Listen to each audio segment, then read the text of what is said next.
Welcome to money nine. నా పేరు Sukumar. Corporate central ప్రోగ్రామ్కి స్వాగతం. Reserve bank of India, state bank of India mutual funds సంస్థని HDFC బ్యాంక్లో 9.99% కొనుగోలు చేయడానికి అప్రూవల్ ఇచ్చింది. ఇది దాదాపు SBIకి సంబంధించి, అంటే SBI ఫండ్ మేనేజ్మెంట్ సంస్థ ఏదైతే ఉందో ఈ సంస్థకు సంబంధించి HDFC లాంటి ప్రైవేట్ బ్యాంకులో పెట్టుబడులు పెట్టడం, దట్టు ఇంత భారీ ఎత్తున, అంటే దాదాపు 10% వరకు కూడా పెట్టుబడులు పెట్టడం అనేది మొదటిసారిగా చూడొచ్చు మనం.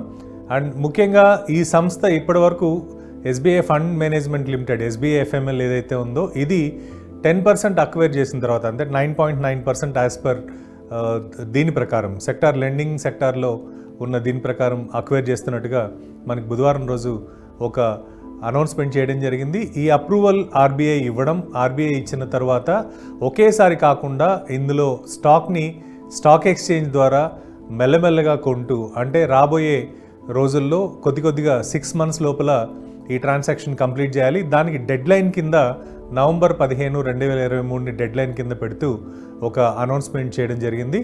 ఇంకోవైపు ఏంటంటే RBI ఇచ్చిన లెటర్, మే 16 ఇచ్చిన లెటర్ ప్రకారం ఈ అక్విజిషన్కి మేము వెళ్తున్నాము అని చెప్పి SBI FML ఒక అనౌన్స్మెంట్ చేయడం జరిగింది. ఇది అక్వైర్ చేసిన తర్వాత టోటల్ పెయిడప్ షేర్స్ కాబట్టి HDFC బ్యాంక్ లిమిటెడ్లో ఓటింగ్ రైట్స్ కూడా state bank of India mutual funds సంస్థకి వచ్చే అవకాశాలు మనకు కనిపిస్తున్నాయి. మరోవైపు దీనికన్నా ఎక్కువగా ఫండ్ని ఇన్వెస్ట్ చేసి స్టేక్ పెంచుకునే అవకాశాలు ఇప్పట్లో లేదు అని కూడా ఒక ప్రకటన చేయడం జరిగింది. ఇక అదానీ గ్రూప్ విషయానికి వస్తే గోల్డ్మ్యాన్ సాక్స్ దాదాపు వాళ్ళ పెట్టుబడుల్ని మొత్తం ఉపసంహరించుకున్న పరిస్థితి మనకు కనిపిస్తుంది. అదానీ పోర్ట్స్లో ఇప్పటివరకు ఎప్పుడూ లేనంతగా ఆల్మోస్ట్ మనకి రైల్ కార్గో విషయంలో FY23లో గోల్డ్మ్యాన్ సాక్స్ ఇన్వెస్ట్మెంట్స్ని విడ్రా చేసుకోవడం, ఎక్స్పోజర్ తగ్గించుకోవడం జరిగింది. ఇది దాదాపు అలిగేషన్స్ వచ్చిన 2-3 వారాల్లోనే ఇవన్నీ కూడా, అంటే హిడెన్బర్గ్ రీసెర్చ్ రిపోర్ట్ వచ్చిన తర్వాత కంటిన్యూస్గా సెల్లింగ్ చేయడం జరిగింది. గోల్డ్మ్యాన్ ఫండ్స్ కూడా మనకి అటు ఎన్విరాన్మెంటు, సోషల్ గవర్నెన్స్ ఇలాంటి వాటిల్లో పెట్టుబడులు పెడుతున్నట్టుగా యూరోపియన్ యూనియన్స్ వాటిల్లో మనకి తెలిసిన సంస్థే. సో ఈ సంస్థ దాదాపు 11.7 మిలియన్ షేర్లు అదానీ కంపెనీస్లో ఫిబ్రవరిలో అమ్మేయడం జరిగింది. సో దీన్ని బ్లూంబర్గ్, ఈ డేటా మొత్తం బ్లూంబర్గ్ అందజేయడం జరిగింది. దీంతోపాటు అంబుజా సిమెంట్స్లో కూడా ఈ స్టాక్ షేర్స్ని తగ్గించుకున్న పరిస్థితి మనకి Goldman socks asset management company ద్వారా తెలుస్తుంది. ఇంకోవైపు చూస్తే మనం అంబుజా సిమెంట్స్లో దాదాపు 4 లక్షల షేర్లు అమ్మినట్టుగా మనకి డేటా చెప్తుంది. ఇంకా మిగిలిన అసెట్ మేనేజర్స్ అందరూ కూడా, లైక్ ESG ఫండ్స్ కావచ్చు, నార్థన్ ట్రస్ట్ కార్పొరేషన్ కావచ్చు, స్టోర్ బ్రాండ్ ASA కావచ్చు, ఇవన్నీ కూడా కంటిన్యూస్గా వాళ్ళు సెల్ చేస్తున్న పరిస్థితి కనిపిస్తుంది. అదే కాకుండా ఎక్స్చేంజ్ ట్రేడెడ్ ఫండ్స్ కూడా ఈ స్టాక్స్ని అమ్మిన పరిస్థితి మనకి కనిపిస్తుంది. ఇక ఏవియేషన్ సెక్టార్ వార్తలకు వస్తే గో ఫస్ట్ మళ్ళీ పొడిగించింది. అంటే వాళ్ళ ఫ్లైట్ క్యాన్సిలేషన్ డే ఏదైతే ఉందో గతంలో చెప్పిన దాన్ని మళ్ళీ 26 మే వరకు కూడా పొడిగించుకోవడం జరిగింది. మే 27న మా ఫ్లైట్స్ వెళ్తాయని చెప్పి కూడా వాళ్ళు ఒక అనౌన్స్మెంట్ ఇవ్వడం జరిగింది. మరో సంస్థ ఇండిగో దాదాపు వాళ్ళకి రావాల్సిన ఇంజన్స్ని తొందరగా రిలీజ్ చేయమని చెప్పి ప్రాట్ అండ్ విట్నీ కూడా ఒక రిక్వెస్ట్ పెట్టడం జరిగింది. ఎందుకంటే ఈ గ్యాప్లో ఏదైతే మనకి గో ఫస్ట్ కావచ్చు, ఇవన్నీ కూడా బ్యాంక్రప్ట్ అయ్యే పరిస్థితి ఇట్లా ఉంది కాబట్టి ఈ టైంలో బిజినెస్ పెరిగే అవకాశాలు కూడా ఎక్కువ ఉన్నట్టుగా ఇండిగో భావిస్తుంది. అందువల్ల కొత్తగా రావాల్సిన ఇంజన్స్ని తొందరగా డెలివర్ చేయమని చెప్పి అడగడం కూడా ఒక వార్త కింద చూడొచ్చు. మరోవైపు NCLTని ఎయిర్ క్యాజల్, స్పైస్ జెట్కి అగైనెస్ట్గా అన్పెయిడ్ డ్యూస్ ఏవైతే ఉన్నాయో వాటిని అగైనెస్ట్గా మనకి సుప్రీంకోర్టు ఆర్డర్స్కి వెళ్ళడం జరిగింది. అండ్ ఆ సెటిల్మెంట్ అమౌంట్ కూడా వెనువెంటనే చెల్లించాలి, క్రెడిట్ CC బై జూలై 18 అంటూ కూడా, జూలై 18 లోపల ఈ డబ్బులు వెనక్కి ఇవ్వాలి అని చెప్పి కూడా ఒక వార్తను మనం ఏవియేషన్ సెక్టర్లో ముఖ్యంగా గమనించవచ్చు. మన్యావర్ బ్రాండ్ ప్రమోటర్ మనకి వేదాంత్ ఫ్యాషన్స్ లిమిటెడ్ కంపెనీ దాదాపు 9.88% అంటే దగ్గర 1,962 కోట్ల విలువైన షేర్లని మార్కెట్లో అమ్మాల్సిన పరిస్థితి వచ్చింది. ఇది వాళ్ళు ఒక ఇన్ఫర్మేషన్ ద్వారా స్టాక్ ఎక్స్చేంజెస్ కూడా ఇన్ఫార్మ్ చేయడం జరిగింది. మన్యావర్ ఇలాంటి బ్రాండ్స్ అన్ని హోల్డ్ చేస్తూ లీడింగ్గా ఉన్న ఈ సంస్థ మినిమం మనకి పబ్లిక్ షేర్ హోల్డింగ్ అంటే లిస్టెడ్ కంపెనీస్లో మినిమం 25%, మ్యాక్సిమం 25% ప్రమోటర్ హోల్డింగ్ ఉండాలి. అదేవిధంగా పబ్లిక్ హోల్డింగ్ మినిమం 25% ఉండాలి. దీనికి సంబంధించి ఈ స్టేక్ని అమ్ముతున్నట్టుగా ఈ సంస్థ, especially Ravi Modi family trust ఏదైతే ఉందో వాళ్ళు ఈ సంస్థకి ప్రమోటర్స్గా ఉన్నారు. వీళ్ళు ఈ షేర్లను అమ్ముతున్న సమాచారాన్ని మనకి అందించడం జరిగింది. మరోవైపు ఈ ఎంటైర్ ఇష్యూ కనుక మనం చూస్తే దాదాపు 7% of existing entire market capitalisation ఏదైతే ఉందో దాంట్లో వాళ్ళు అమ్ముతున్న పరిస్థితి. అండ్ పర్ షేర్ కూడా 1161 రూపాయికి అమ్ముతున్నట్టుగా ఒక అనౌన్స్మెంట్ ఇవ్వడం జరిగింది. ఈ ఆఫర్ మొత్తం అంతా కూడా మినిమం పబ్లిక్ షేర్ హోల్డింగ్ కోసం మాత్రమే అంటూ కంపెనీ ఒక ఇన్ఫర్మేషన్ కూడా, ఒక అనౌన్స్మెంట్ కూడా చేయడం జరిగింది. ప్రస్తుతం కంపెనీలో ప్రమోటర్ హోల్డింగ్ 84.88% ఉంది. దీన్ని తగ్గించుకుంటూ 75% వరకు తీసుకురావాలన్నది కంపెనీ లక్ష్యంగా మనకు కనిపిస్తుంది. ఇక షిప్పింగ్ కార్పొరేషన్ ఆఫ్ ఇండియా ల్యాండ్స్కి సంబంధించి ఆల్మోస్ట్ బిడ్డింగ్స్కి వీటికన్నిటికీ కూడా రాబోయే నెలలో అన్ని మనకి ప్రాసెస్ మొదలయ్యే అవకాశాలు కనిపిస్తున్నాయి. ప్రభుత్వ రంగ సంస్థ అయిన shipping corporation of India assets వీటిల్లో సపరేట్గా SCI LAL అంటూ shipping corporation of India land and assets limited కింద డీమెర్జీ చేయడం జరిగింది. ఇది డీమెర్జీ చేసిన తర్వాత వన్స్ లిస్టింగ్ అయిన తర్వాత ప్రభుత్వం ఈవెన్ షిప్పింగ్ కార్పొరేషన్ ఆఫ్ ఇండియాలో ఉన్న షేర్లను కూడా తగ్గించుకోవడానికి ఒక ప్రయత్నం చేస్తున్నట్టు కనిపిస్తుంది. దీంట్లో దాదాపు 63.75% షేర్ వాల్యూ, స్టేక్ వాల్యూని కూడా తగ్గించుకోవడానికి ఆల్రెడీ ప్రణాళికలు వేసుకున్నట్టుగా ఒక అనౌన్స్మెంట్ చేసింది. ఇక వేదాంత రిసోర్సెస్ లిమిటెడ్ కంపెనీ గ్లోబల్ బ్యాంకుల్ని $500 నుండి $600 మిలియన్ లోన్ కోసం అప్రోచ్ అవ్వడం జరిగింది. దీనికి సంబంధించి బోర్డు మనకి ఫైనాన్షియల్ ఇయర్ 2024 ఫస్ట్ ఇంటర్మ్ డివిడెండ్ని కూడా అనౌన్స్ చేసిన తర్వాత ఈ ప్రపోజల్ కూడా పెట్టడం జరిగింది. మే 22న Neel Agarwal Vedanta resources limited promoter ఎవరైతే ఉన్నారో అతను అటు డాయిష్ బ్యాంక్ కావచ్చు, గ్లోబల్ లెండర్స్ అయిన మిగిలిన JP మార్గన్ కావచ్చు, బార్క్లేస్ కావచ్చు, వీళ్ళందరితో మాట్లాడి దాదాపు $500 నుండి $600 మిలియన్ లోన్ని తీసుకునే అవకాశం ఉంది. దీనివల్ల వాళ్ళకి ఎగ్జిస్టింగ్ డెట్ ఏదైతే ఉందో దాన్ని రీపేమెంట్ చేసి, అంటే వచ్చిన తర్వాత ఆల్మోస్ట్ ఒక 1 మంత్లో ఈ లోన్స్ అన్నిటిని కూడా క్లియర్ చేయడానికి ప్రణాళికలు చేస్తున్నట్టుగా మనకి వార్తలు వచ్చాయి.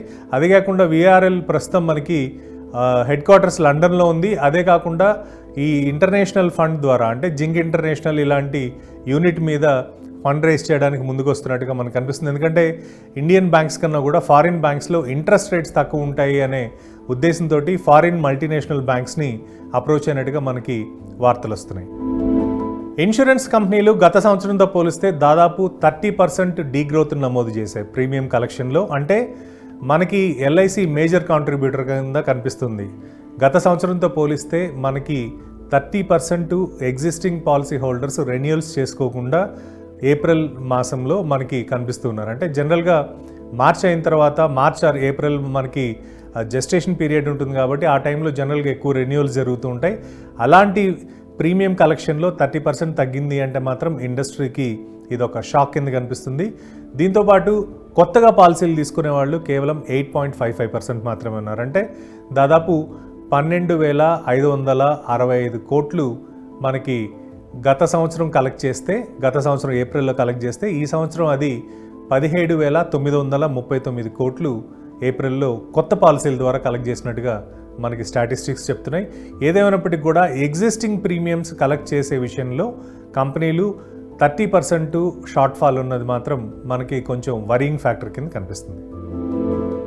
ప్రముఖ ఆటోమేకర్స్ ప్రికాల్ సంస్థ CCIకి మిండా మీద కేసు పెడుతూ వెళ్ళడం జరిగింది. CCI కూడా ఈ 24.5% స్టేక్ ఏదైతే సేల్ వాళ్ళిద్దరి మధ్య జరుగుతుందో దీనికి competition commission of India CCI ఒక కంప్లైంట్ రిసీవ్ చేసుకోవడం జరిగింది.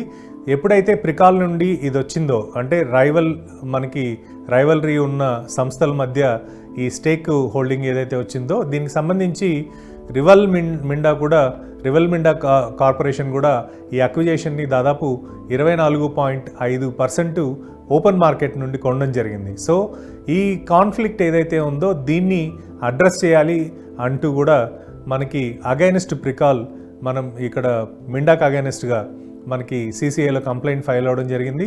సో ఏదేమైనా కూడా ఇది ఆల్మోస్ట్ ఈ ఆటోమేకర్ కంపెనీస్ రెండింటి మధ్య నెక్స్ట్ 1 or 2 monthsలో అక్విజిషన్ అనేది ఒక మేజర్ ఛాలెంజ్ కింద మారే అవకాశం కనిపిస్తుంది. ఇక టులిప్ హోటల్స్ అంటే ప్రముఖ హాస్పిటాలిటీ రంగంలో ఉన్న సంస్థ మీద ఎప్పుడైతే JC flower asset reconstruction company NCLTని అప్రోచ్ అయిందో దీనికి సంబంధించి NCLT కూడా మనకి ఈ సంస్థకు అగైనెస్ట్గానే అంటే టులిప్కి అగైనెస్ట్గానే డిఫాల్ట్స్కి సంబంధించి ఒక ఆర్డర్ని ఇవ్వడం జరిగింది. టులిప్ హోటల్స్ దాదాపు 900 కోట్ల డెట్ని ఎగవేతదారుడిగా ఆల్రెడీ మనకు అందరికి తెలిసిందే. ఈ అప్లికేషన్ ఇంతకుముందు ఎస్ బ్యాంక్ మేజర్ లెండర్గా ఉండడం వల్ల ఎస్ బ్యాంక్ ఫైల్ చేసింది. సబ్సిక్వెంట్గా మళ్ళీ జేసీ ఫ్లవర్స్ అండ్ అసెట్ మేనేజ్మెంట్ కూడా సబ్స్టిట్యూషన్ అప్లికేషన్ను ఈ విషయంలో చేయడం జరిగింది. దీన్ని March 6వ తారీఖున NCLT యాక్సెప్ట్ చేయడం, ఆ తర్వాత టులిప్ హోటల్స్ ఈ డెట్ అసైన్మెంట్ అంటే డెట్ అసైన్మెంట్లో ఏమాత్రం ఈ కంపెనీకి సంబంధం లేదు, కేవలం మేము ఎస్ బ్యాంక్తో మాత్రమే డీల్ చేస్తామని చెప్పినప్పటికీ కూడా దాన్ని మనకి కోర్టు ఒప్పుకోకుండా NCLT ఒప్పుకోకుండా JC flowers and asset management company ARC కంపెనీకి దీనికి సంబంధించి పూర్తి అధికారాలను ఇవ్వడం జరిగింది. సో దీన్ని బట్టి చూస్తే ఆల్మోస్ట్ ఇంతకుముందు మనకి అంటే దాదాపు 450 కోట్లు ఎస్ బ్యాంక్ ఎప్పుడైతే రిలీజ్ చేసిందో రెండు సంస్థలైన హాస్పిటాలిటీ సంస్థలైన కాక్స్ అండ్ కింగ్స్ కావచ్చు, ఈజీగో ట్రావెల్ కావచ్చు, ఈజీగో వన్ అండ్ ట్రావెల్ టూర్స్ కావచ్చు, ఈ రెండు సంస్థలకు సంబంధించి ఆల్మోస్ట్ ఈ డెట్ రీపేమెంట్లో ఫెయిల్యూర్ అయిన దానికి సంబంధించిన కేసులో టులిప్ హోటల్స్కి అగెనిస్ట్గా ఈ నిర్ణయం తీసుకోవడం జరిగింది. టులిప్ హోటల్స్ ఈ రెండు సంస్థలకి గ్యారెంటర్గా వ్యవహరిస్తున్న పరిస్థితి మనకు కనిపిస్తుంది. ఇక ఫటాఫట్ స్టాక్ మార్కెట్ విషయాలకు వద్దాం. జేకే టైర్స్ దాదాపు ఈరోజు 9.34% డిక్లైన్ అయింది. అంటే ఓపెనింగ్ 5% డౌన్ ట్రెండ్లో ఉంది. Q4 ప్రాఫిట్ పెరిగినప్పటికి కూడా అంటే దాదాపు 3 ఇంతలు 108 కోట్లకు పెరిగినప్పటికి కూడా ఈ స్టాకు ఇంత పతనం అనేది దాదాపు ₹180.95 వరకు కూడా పడడం అనేది ఈరోజు ఒక మార్కెట్ సెన్సేషన్ కింద మనం చూడాలి.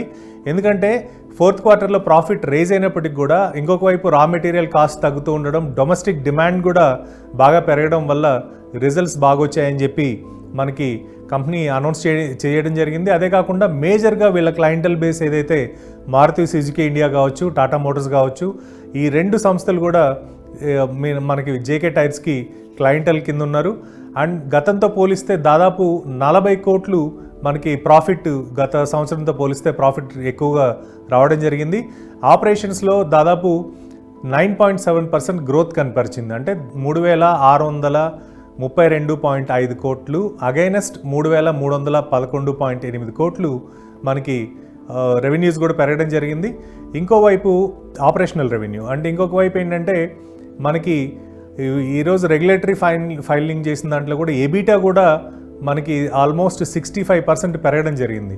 గతంలో ఇది కేవలం 227.9 crores ఉంటే ఈ క్వార్టర్కి 376.2 crores పెరగడం జరిగింది. సో ఇన్ని పెరిగినా కూడా ఈ స్టాక్లో మాత్రం ఒక ప్రాఫిట్ బుకింగ్ లాంటిది జరగడం మనం చూడొచ్చు. అండ్ ఇంకొక వైపు మనకి మార్జిన్స్ కూడా దాదాపు 10.4%, గత సంవత్సరం కేవలం 6.9 ఉన్న పర్సంటేజ్ కాస్త 10.4%కి పెరిగిన పరిస్థితి కూడా మనం గమనించవచ్చు.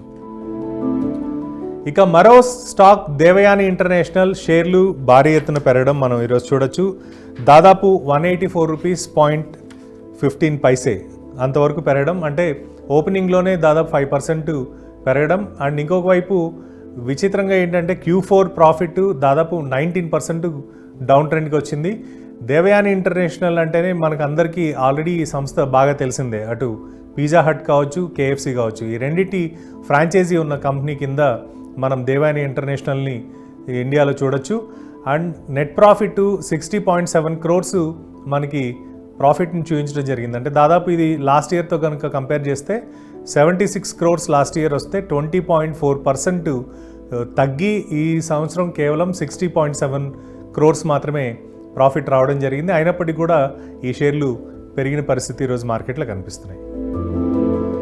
ఇక మరో ఇంట్రెస్టింగ్ కంపెనీ హనీవెల్ ఆటోమేషన్ దాదాపు ఓపెనింగ్లోనే 10% పెరిగి క్లోజింగ్ టైంకి కూడా అదే 7.35% పెరుగుదలతో ఈ స్టాక్ ట్రేడ్ అవుతుండడం మనం చూడొచ్చు.